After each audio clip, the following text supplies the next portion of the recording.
Uh,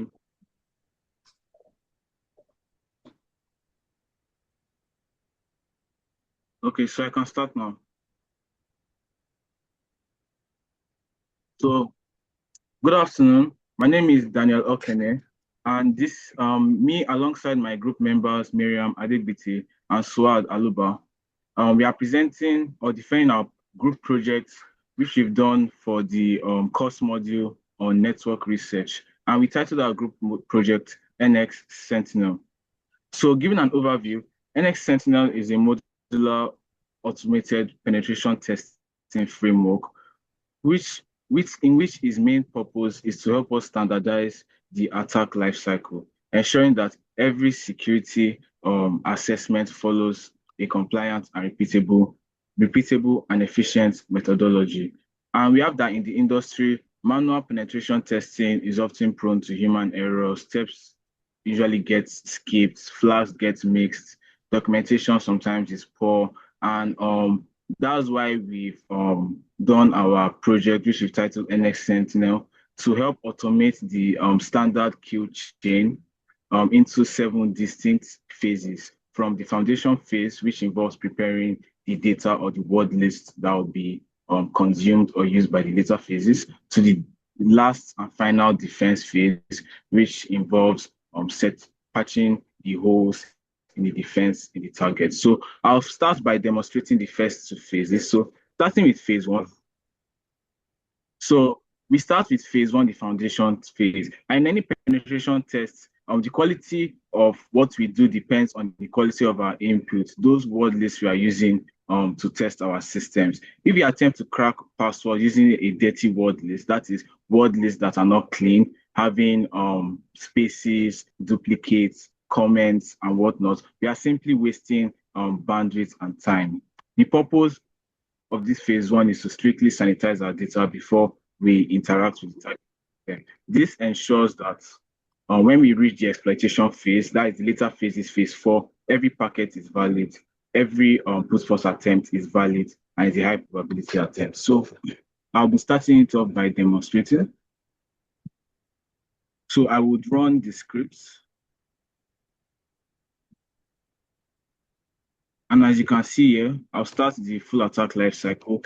It presents us with 2 modes, either the default mode in which I had already provided and hard-coded default word lists.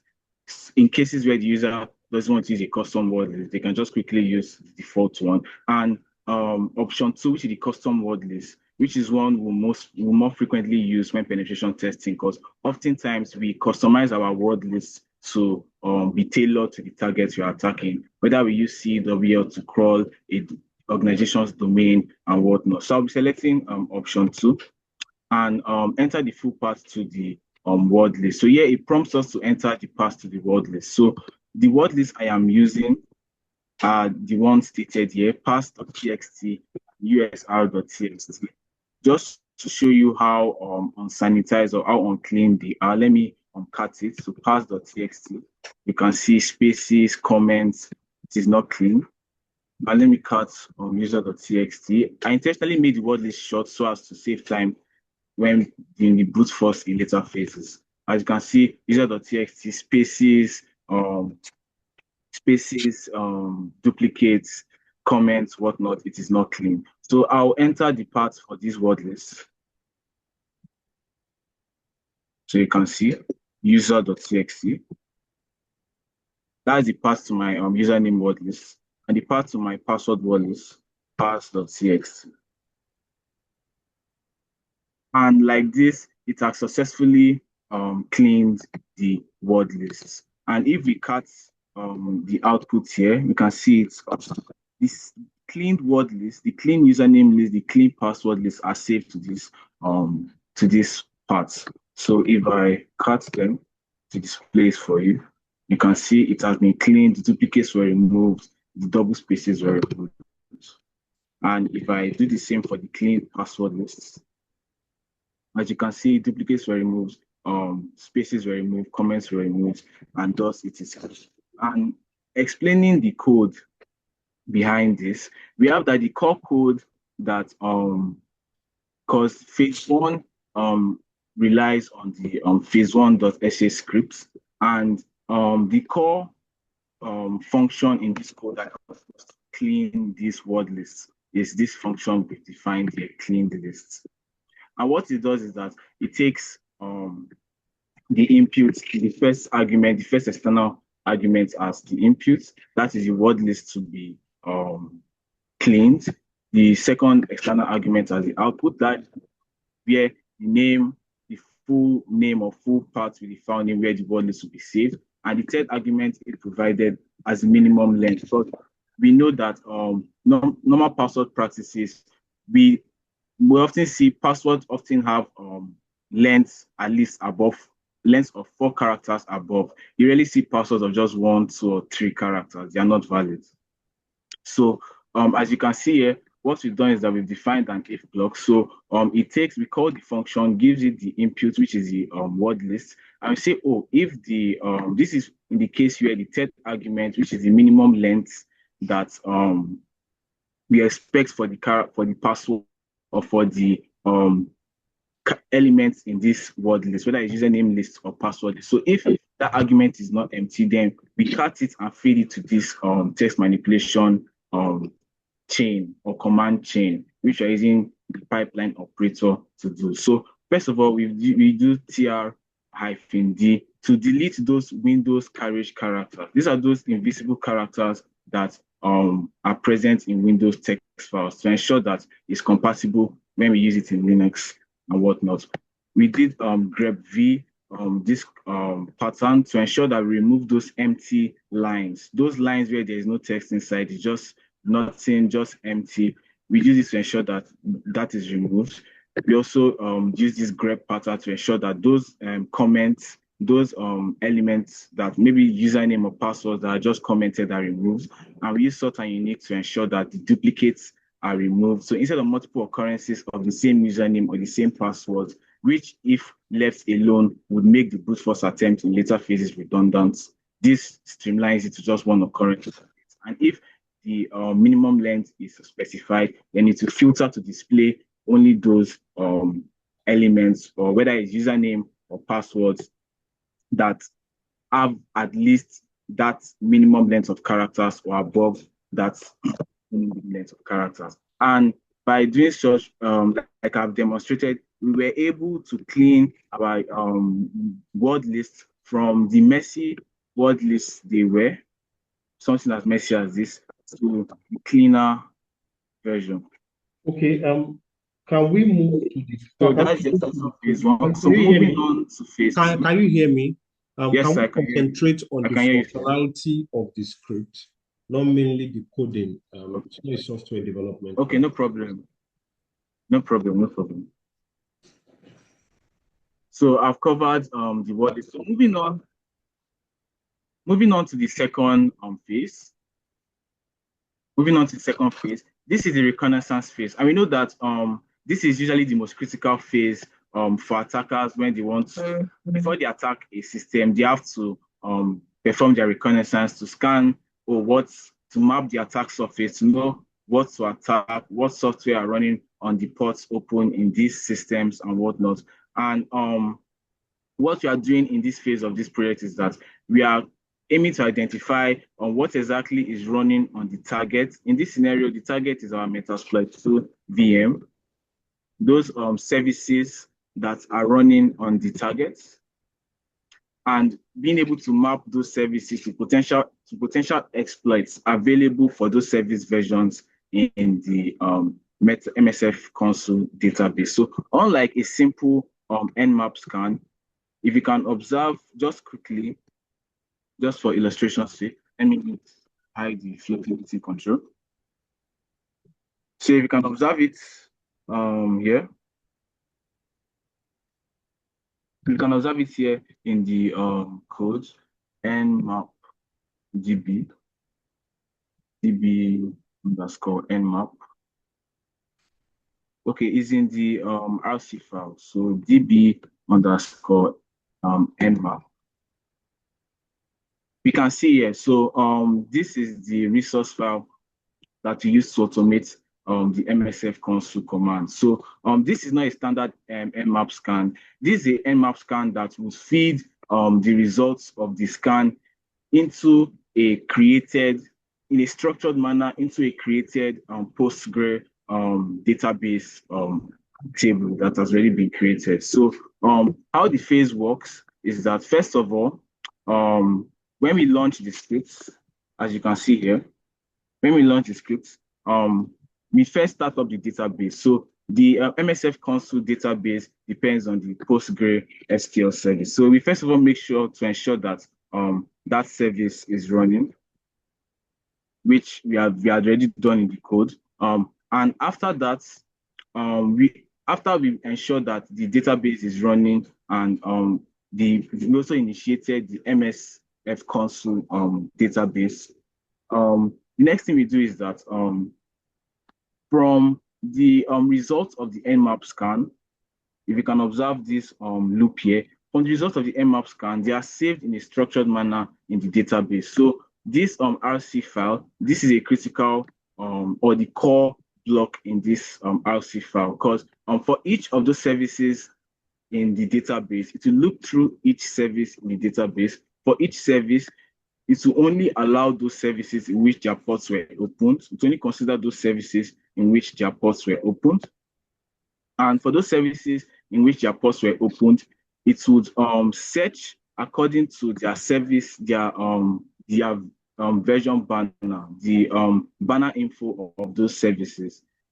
The first three parts, or let's say words or parts of those service version banner. Because we know that when we get the version banners from services, they are very long. They can be like 10 words or 20 words long. And to optimize our the targeted MSF query search for the exploits available for those services, it's necessary to just consider like the first three or so parts of the version banner. And from doing that, we now feed that into a targeted search query command, so as to get all the exploits available for each of those those banners available for the services. So as you can see, the Nmap scan was conducted.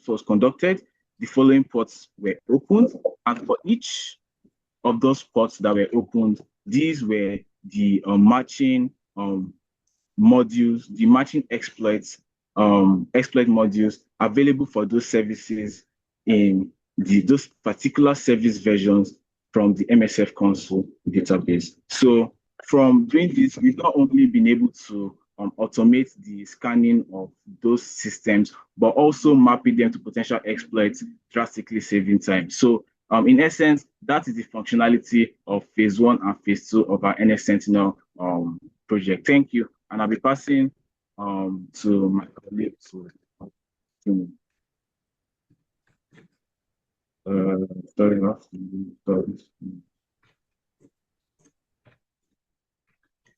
Okay, can everybody see my screen?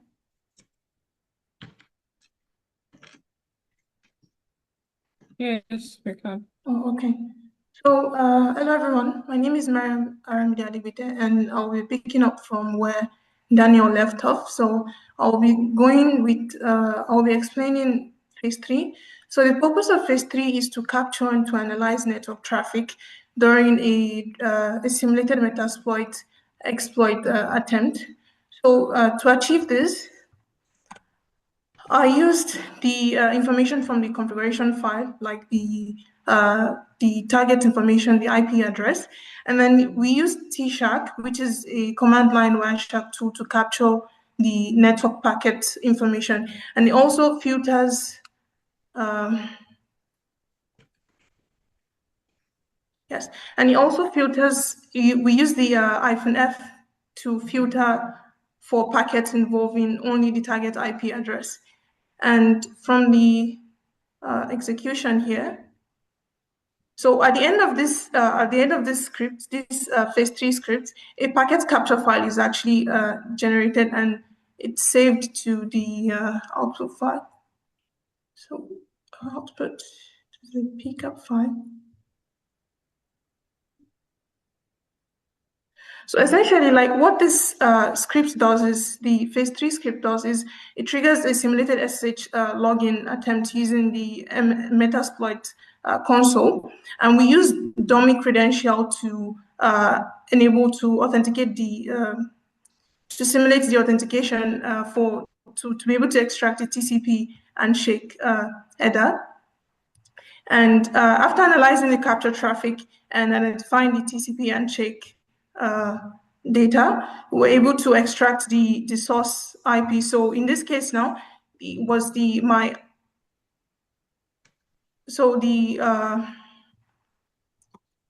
this case now, we have the sync. Sorry. So in the packet capture file that I have, so the Kali, which is the attacker, initiated a connection with the victim. So we have the sync packet, and then okay, no, this is wrong. Sync.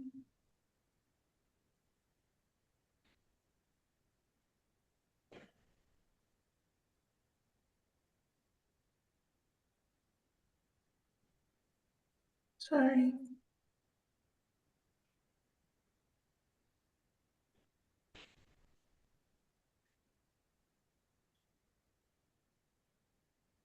Okay, so like from the capture file that I have here, my Kali initiated a TCP connection with Metasploitable, and looking at the flag, this is the scene flag, and then the scene ACK flag and the acknowledge flag, like eventually. And the output of this phase is a capture file.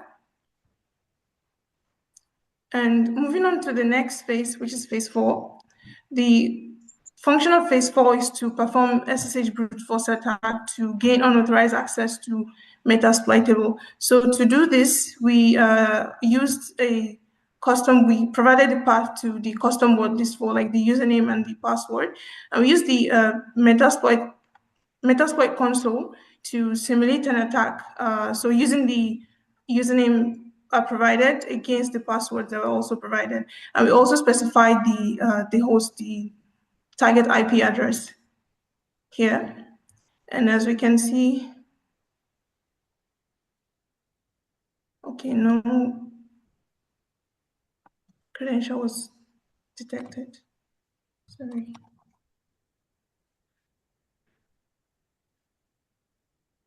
I need to run this again.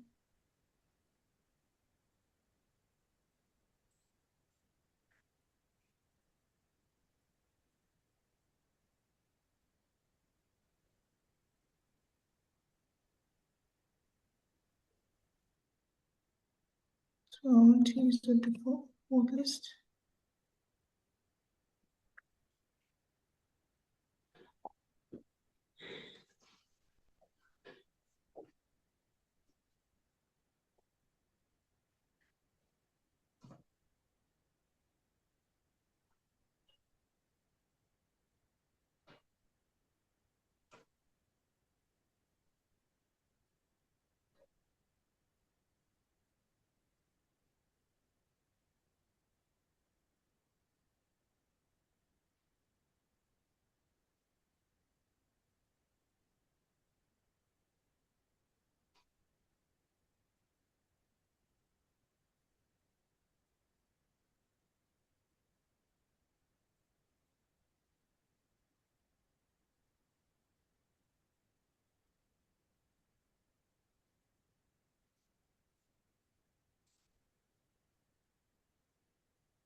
So as we can see from here, the Okay. Oh, the metasploitable is down.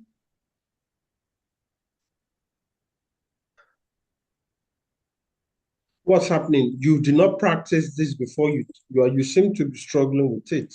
No, I did. My metasploitable, like it's unreachable. I don't know why.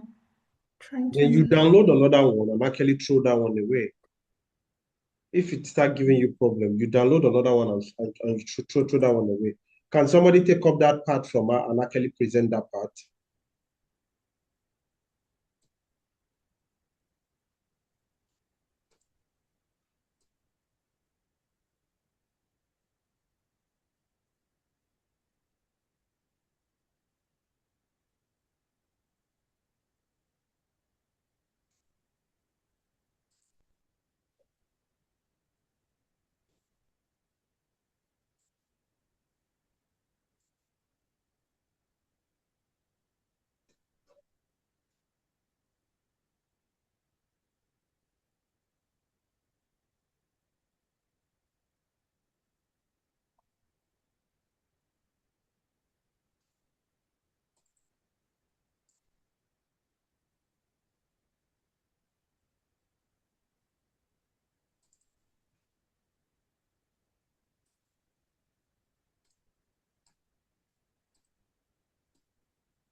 Yes, okay. Now it works now. So what phase 4 script is doing is that it's launching a brute force attack against Metasploitable using the provided username and passwords.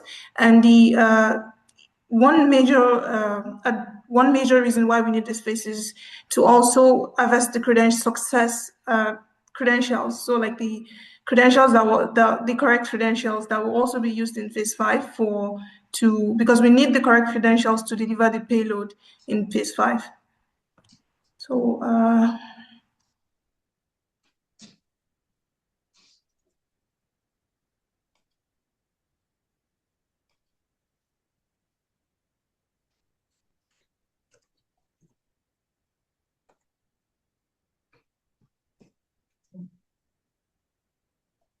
okay, so we're able to get the correct credentials for Metasploitable, and this correct credentials was saved to a temporary file, which we'll be using in phase 5.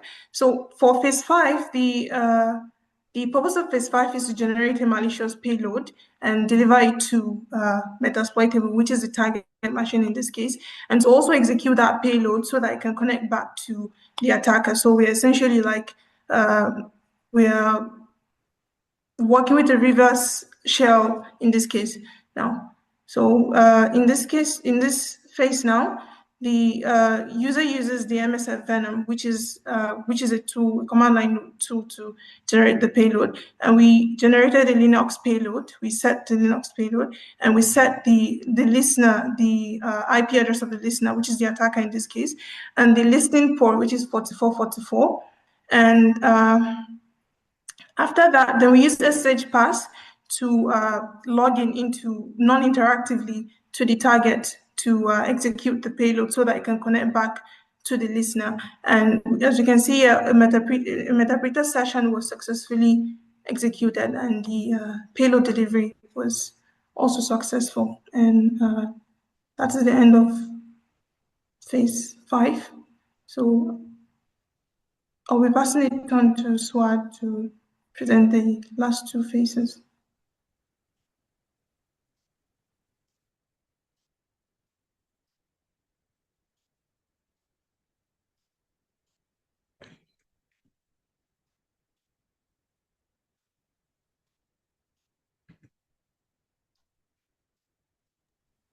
So,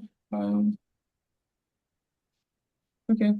Now moving to the phase 6, which is the automation, or also known as the auto to pwn script. And this phase is hands-free. So basically, we are trying to prioritize speed and the fact that most times when a vulnerability is seen, most times manual exploitation can be slow and it is most times inconsistent. So this phase 6 now it shows the power of taking the framework from the phase 2 and the foundation of phase 1 to execute a hands-free exploitation intelligence. So here we have the resource creation file and then a bash script that uses nmap scan execution and also the -r flag to execute it hands-free. And then we have the MSF console, which is the exploit that creates a non-interactive mode automatically. So here, and then from here, we move on to the phase 6. So we'll move on to the phase 6, which is the creation of the backdoor. I don't know why. We'll move on to the phase 7, which is the final phase, which is building the wall. This basically is like the defense part of this project. So it implements the network layer access control based on the attack traffic patterns that was observed earlier in the phase 3, I think. So, but it analyzes this wire with the Wireshark captures and then also the Metasploit logs and creates like a defense using IP tables. So we have the IP tables -A, the input that drops the attacker silently, and then the -D port 444 that drops any incoming communications from this port. So let's move on to okay.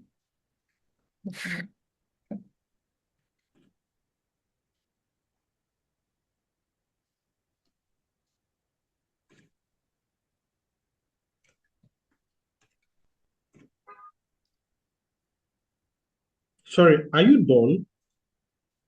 No, I'm not. I'm trying to bring up my Kali, so. Okay.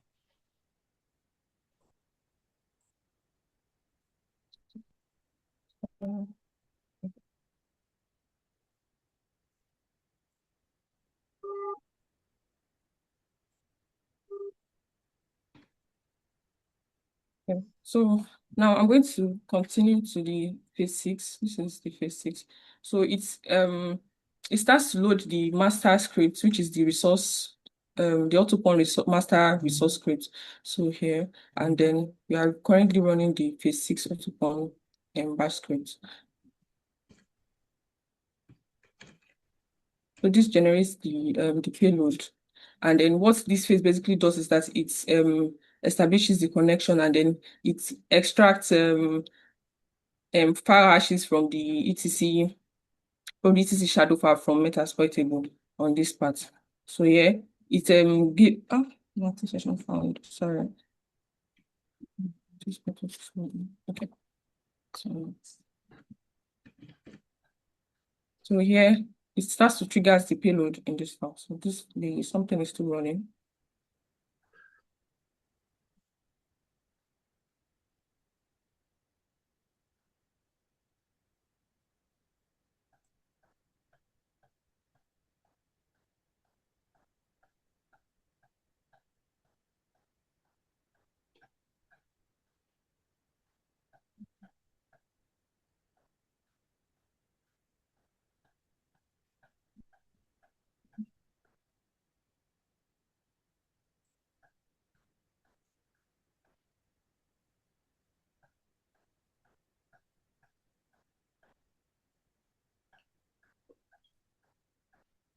So this and basically at the start of the phase 6, it tells us that this code might run for a long time because the script is doing everything on backend, like it doesn't require human interaction. So this is why, because the payload now runs everything on its own end. The script runs everything on its own end. So, okay, so yeah, okay, it's taking time.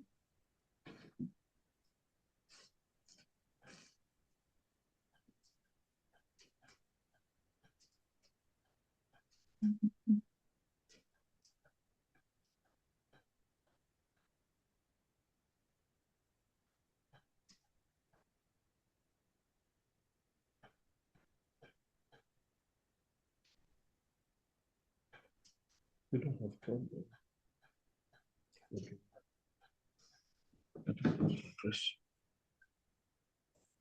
She's the one with problem because she's at the university for 7 years. She doesn't have a footing. Okay. So it triggers the payload, and then the host here is my Kali, and then using the port 444. Still establishing the connection. It's taking a bit of time.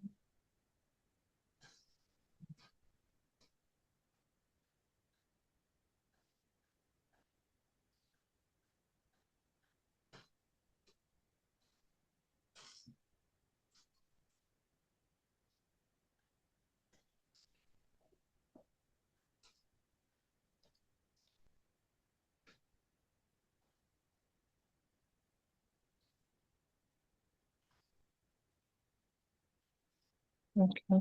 Yeah.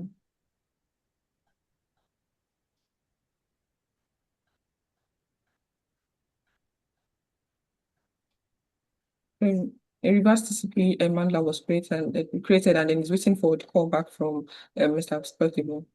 Okay, so, oh, sorry. This was, I don't know what's happening.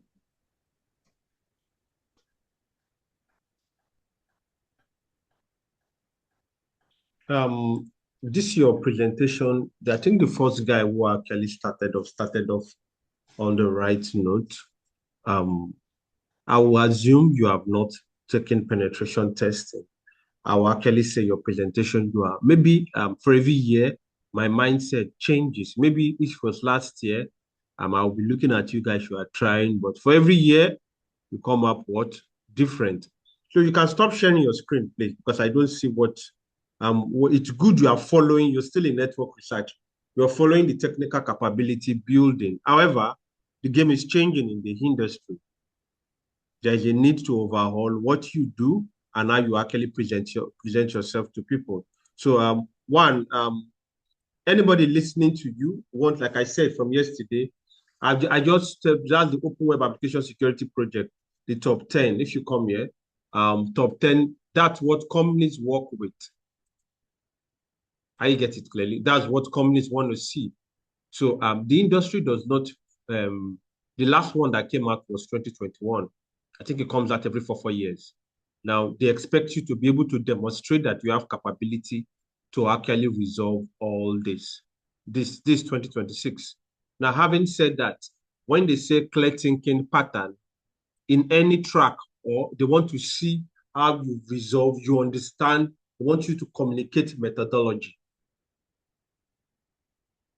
So while your tool is good, I can see that you are mopping up things and there's no clear pattern of methodology.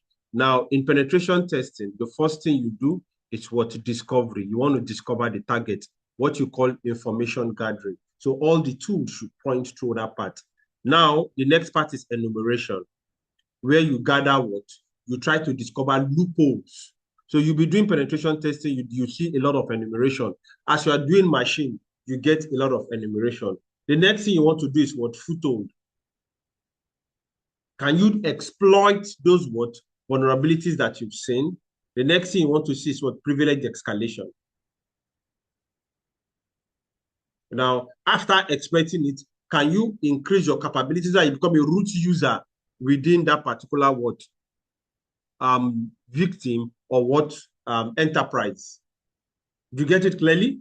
Good. Now, while let me reserve my comment here. The last part is what? Industry standard mitigation. Then we have government GRC. Then we have your mind map.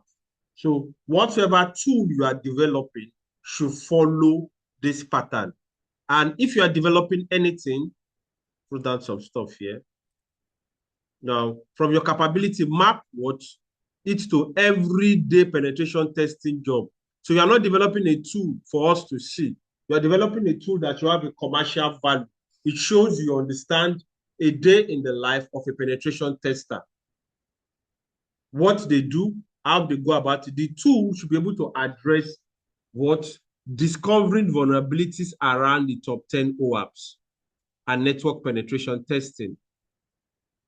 Now, I've talked about, I just showed you the methodology. So if you come back to phase one, the phase one is you want to actually, maybe after discovering the host, using your enumeration, we have developed a compressed tool to actually test for different vulnerabilities according to what they have to quickly see which of the vulnerabilities that are there. You want to test if the victim has access control vulnerability, it shows it to you. You want to test if he has social and so vulnerability, injection vulnerability, if it's SQL vulnerability, it shows it to you.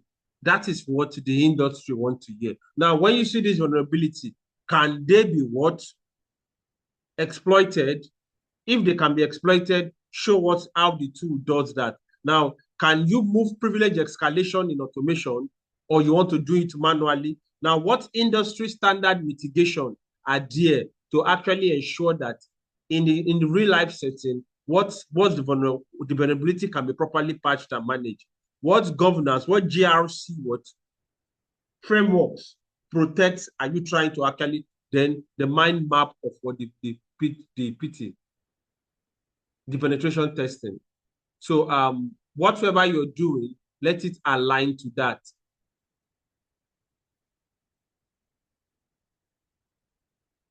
You get it clearly?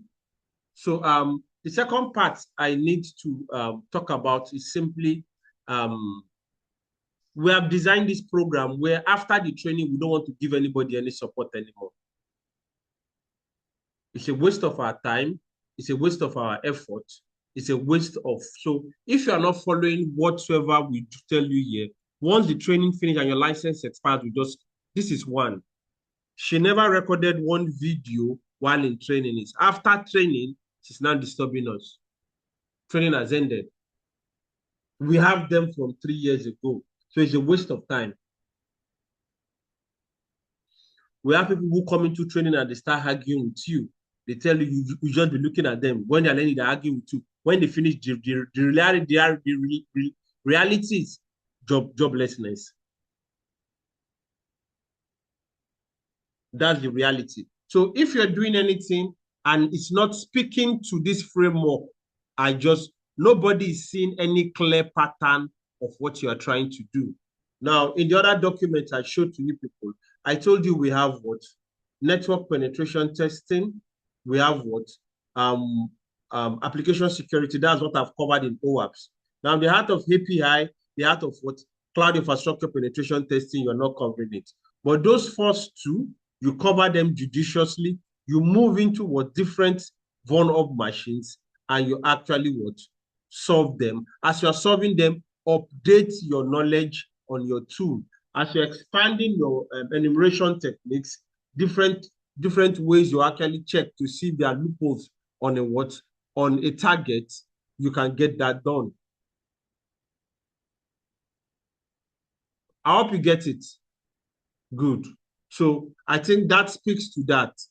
So that's just what you need to know. If you can do all this in penetration testing, I don't see, and you can solve 20 machines and 30 machines, and you can actually put them in this format, record them, showcase your video, you understand how you move from here to here, here to here, here to here. Over those 30 machines, you should have developed a clear pattern of thinking and penetration testing. So as you move from one machine to another machine, you will see different scenarios added to the ones you've done in Think Cyber scenario. Once you combine all of them together, it's a lot of wealth of experience to actually show as proof to anybody. Now listen here, look here. We actually engage with schools, home and abroad. They don't do all this. So you can either sit there and deceive. Okay, let me see. I think I saw something from some guys in India. I'm saying they want to do AI generated stuff. So we'll let the work for some. If I'm not deleted it, let me see if I could search it out. Is this okay? Good. If I did not delete it.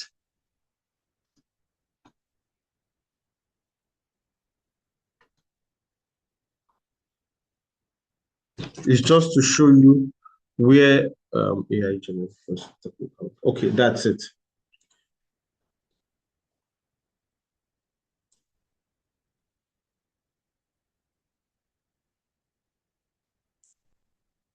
Okay, the Awazu team, we're a team of pre-final year students from College of Engineering, Mandura, currently developing AI-driven monitoring system and transparency security. Our proposed system powered by this blah, blah, blah, aims to continuously observe and analyze, blah, blah, blah. So this is the response. So most of those things are actually what still, they are wrapping around it. Just added 2 years ago, the implementation, a prototype of a small lab. I think the rest people are responding to them. They will not go far because what we are really interested in eager to proceed with this project, considering the experience and guidance, the mentorship will be.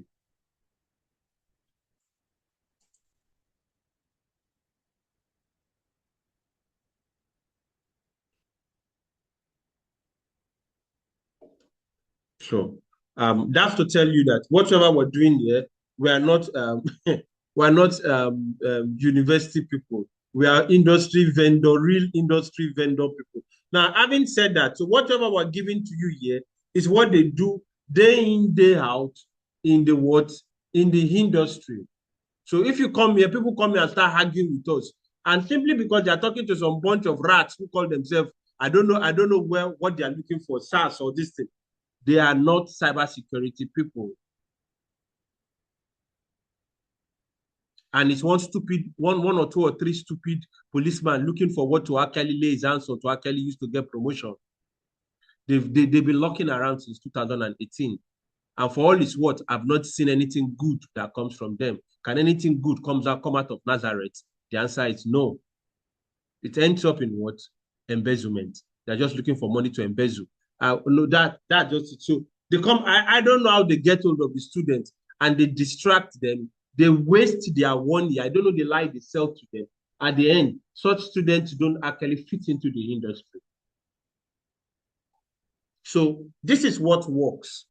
And this is what anybody listening to you wants to see, that you can be able to communicate it. So as you take your penetration testing, mark this capability because you will do 2 different automation group presentation. Now, when you finish first, you map this particular capability into the tool you are trying to design. This same thing you did today using discovery. So the first thing you want to do when you are testing any target is to discover the target. Now, the next thing you want to do with the target is to start enumerating vulnerabilities on the target, maybe from the web app interface, from the API interface. Does it have a cloud infrastructure? Does it have what? You start looking at loopholes. Once you discover your loopholes, you document them. The next thing you want to exploit those loopholes. The next thing you want to do, you want to move from that particular exploitation to a privilege escalation. Now, you now bring in industry standard what? Mitigations. You can now, at this point, talk about a recent attack within that particular what attack surface that occurred. Now, what are the GRC controls that you have for such attack? Now, what's the mind map? I think with that, you've covered and addressed. Now, obviously, your scenarios should be in a star format. Now, so these capabilities that you say you have, so you don't just, it's not latent. You key it into what? You key it into the tool you are developing. Show us how the tool can discover access control vulnerability, if there is one, how it can discover this injection vulnerability. So walk through the ones you can walk through, 1 to 5, 1 to 10. Now, once you have this vulnerability, you now start looking at exploitation. Are you getting it? In doing all those, anybody looking at you understand that because what you're doing, you are doing, how will I put it, brute forcing. Brute forcing is not the first thing you want to do when you are talking to a target. The first thing you want to actually discover the target. What the URL for the web interface? What is the URL for the cPanel? What is the URL for this? What is the URL for that? It's from that URL you can now start to see if you're attacking what? This access point to this particular target. What are the vulnerabilities and loopholes that were left unchecked? I didn't say anything simply because I just felt you've not taken a core penetration testing training. So you barely don't, you are just actually still dancing around the point. So if you have that tool ready, first after your penetration testing, then after doing 30 CTFs, you would have gotten some other jibes of what? Enumeration, put them together, develop another version. That should actually make you a very strong tier 2 penetration testing personnel. They will now move into forensic. So we're trying to change the game. Now, the only thing that will make us continue on this route is when we tell you to do something, once you don't do so, just scrap it, come back to default. Round up at the scenario, Cyber Arena, go with your good luck. The most annoying part of our pitch, when students come, would I say they are not trainable? I think that's the right word to use because you can come from training and you are not trainable. Yeah, it's true. You are not trainable. So when we start having reservation to recommend the student, it speaks volume of how we know the student. So all these things we are doing is so that we can put our ears down and see that are you really growing or you are just fooling around.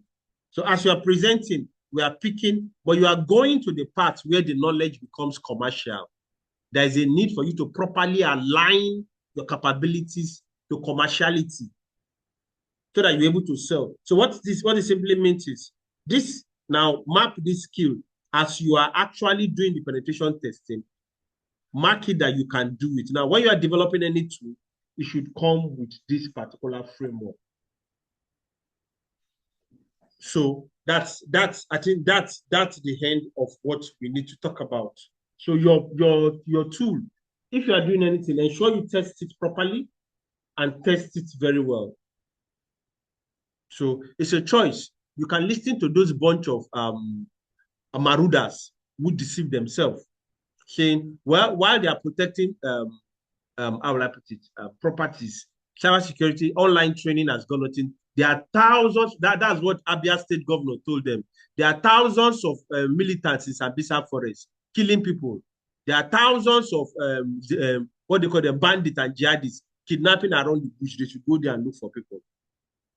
Not deceiving young students, young generation coming up, say they should actually start pressing IoT. Say they are doing surveillance, they're paying them 3,000, or say they're recruiting police by 200,000. There is one they recruited in my former house. They've recruited him for the past 10 years. He's locked up in that. What it makes you, it kills the ability for a young man to acquire skill sets to establish himself.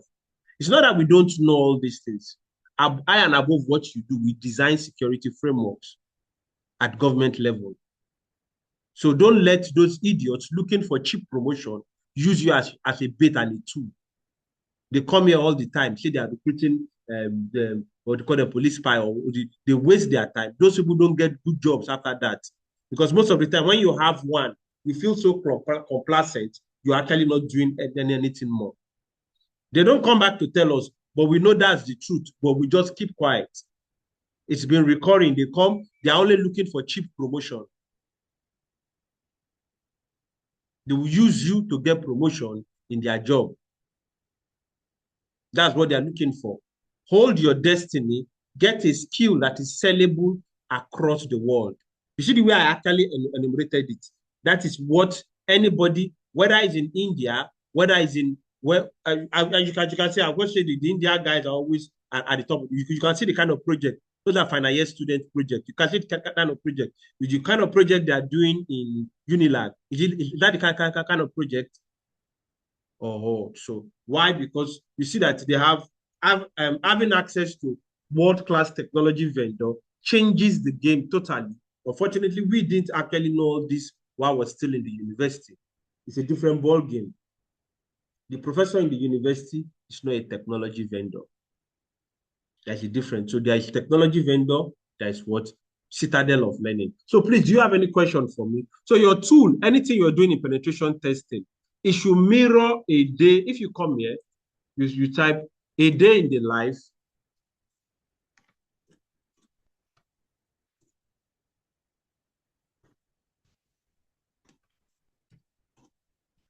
of a tier 2 penetration tester. So somebody who's supposed to come, he comes into training, he starts arguing with you. He has access to a license that is 1 year. You leave the person, he finishes his argument, when your license expires, you push him out of the platform. We've seen it happen over and over again, and we keep wondering who is actually telling them. So mirror your presentation. Are you seeing reconnaissance and enumeration to what the tools that you'll be using if you come here? The tools that you'll be using to test. So we try as much as possible to guide them. They keep saying, why did you come into this platform and you are now arguing with us? So the tools you'll be using to test, those are what you should be integrating. I've already seen you already start doing it. The tools you use so as you move from one machine to the other machine, you actually do what? You have more. So this penetration testing, these are the tools they use at each level. So anything anybody wants to see, he understands that this is what discovery, this enumeration, this what foothold. So all these are what privilege escalation. This is a tool training. So social engineering, and this comes under web app security. That's the whole apps. Are you getting it clearly? If you come to forensics, it has its own set of tools. So we've done this over and over again, and every time we do it, we try to ensure that we narrow it to the place where students come out the best of their capability. I will have to run now. I have a class coming up by 5 p.m. So do you guys have any questions for me? Yeah, I do, sir. I have a question. Yeah, what's the question? So I wanted to ask that regarding the scenarios, like for example, the last one that we did, the last question that nobody was able to solve, and like I tried to like do it again after the scenario ended, but it seemed like the connection was reset, so I can't use the same credentials that I was given during the scenario to access the server. So because like we were not able to solve the question, and like is there like a correction or I will look at that, then maybe give you an heads up on what the solution is. Now, okay, all you've done from network research down is just foundation. Now, the industry employs people with specific specialist capability. Penetration tester, a digital forensic personnel, a SOC analyst. There are different areas, but this training gives you the opportunity to master those, is to actually give you leverage into the industry. I hope you get it. So we want to be sure that in each of those at least 2, you've built core, solid, provable tier 2 capability, not just on the paper, with demonstration in project, it shows in your clear pattern of thinking, you're already using it to solve problems. Are you getting it clearly? So that's why you see, we're redesigning how you actually navigate through. Formally, once you are done with this present scenarios project, we leave it. But we see that people, even after that, they are not properly processed. You understand? They have the knowledge in them, kind of. But when they talk, you cannot pick out very few. The extra exceptional ones scale through.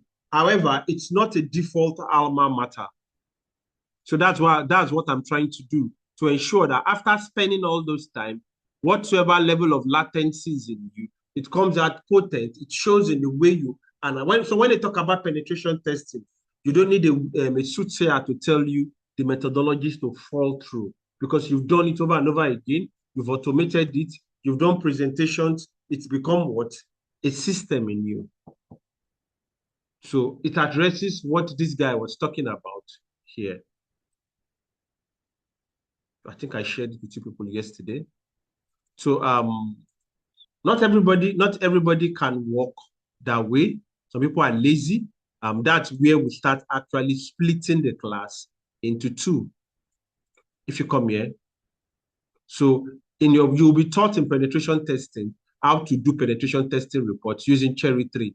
So as you're presenting, you have a standard report using Cherry 3, not those things you're using. While there is a Gamma report, there is a Cherry 3 report that collates all your finding. Write-ups, no clear thinking process. So people who see proofs don't need to ask for your certificate. The certificate is just an addition, because they can see that you understand what you're doing from what A to Z. I'll stop here.